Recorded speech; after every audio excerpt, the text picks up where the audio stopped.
In this tutorial, I'll show you how to download and install Endnote for free on your MacBook without using your credit card. First, open your preferred web browser. I'm using Brave, but you can use any browser you like. Next, go to the official Endnote website, endnote.com/downloads. I'll also leave the link in the video description for easy access. On the page, scroll down a bit until you see the section that says Download Endnote. Got a new computer? Misplaced the link? Click on the Download Endnote button. You'll be redirected to the support page.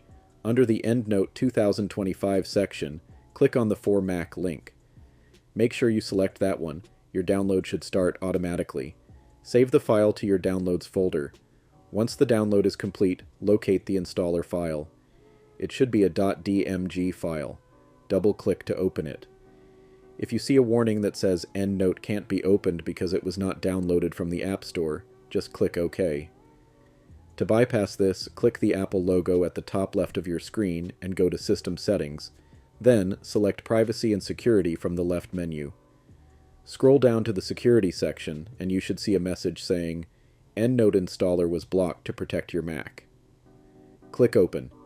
Anyway, and enter your Mac password if prompted. Click Open again to confirm. Now the Endnote installation setup will open.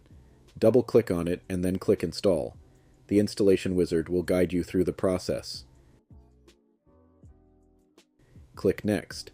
Then check the box that says I would like a free trial, and click Next again. Click Next once more, then accept the license agreement and continue. When prompted to select components, leave the default options as they are and click Next. Finally, enter your Mac security password and click OK to proceed. The installation will now begin. It may take a few moments. Once it's done, click Done and move the installer to the bin. Endnote should launch immediately. When it does, click on Continue Free Trial. And that's it. You've successfully installed Endnote on your Mac for free. You can now start creating a new library or import an existing one.